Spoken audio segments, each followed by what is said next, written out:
Well, I have a little project here that I wanted to show you guys. Pretty much, it's a little macro keyboard, being able to do hotkeys and um, do macros to do other kind of functions.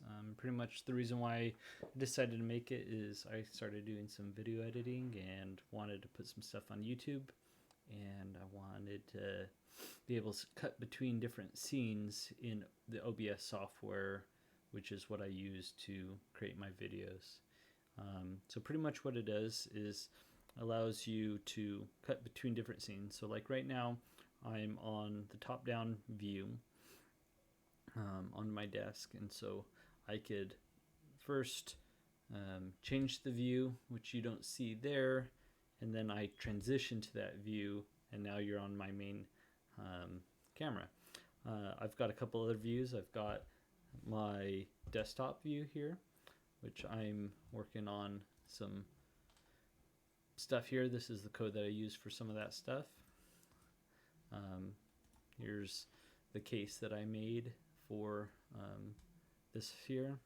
Just a opening for the cutout and the switch for the on and off switch, or the USB out back there. I also have another view that is actually my tablet, which is kind of a cool little thing. So I have that tied so I could put PowerPoints and different things, be able to draw on here live and show different things. It makes it kind of nice to be able to draw and annotate different things, and I think that'll be really nice to show different things in the future. So back to the design that I made is really this little keypad here.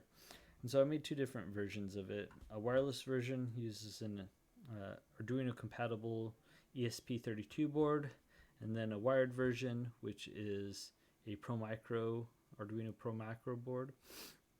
I have this one opened right now. And so pretty much it's the keypad connected to the microcontroller. I have a little LiPo and a little on and off switch. The nice thing about this board, turn it on, it's in a pairing mode. You go and pair it onto your computer, and from there you can use it like a little keyboard. I have the buttons set up as function keys. They're all unique. They actually are above the function keys that are on a normal keyboard. On a normal keyboard, it's 1 to 12. And so on here, I actually have 13 to 24. So F 13 to 24.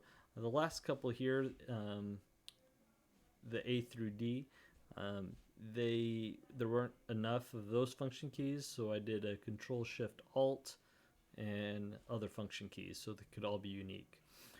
But pretty much I could tie those to any kind of functions, or I could change that to do any kind of macro key combination, whether it be opening up a program or whatever I want to do with that. But pretty much that's the project I started out with, and I just wanted to see what you guys thought of it. If you like this, let me know, and have a good time. Bye.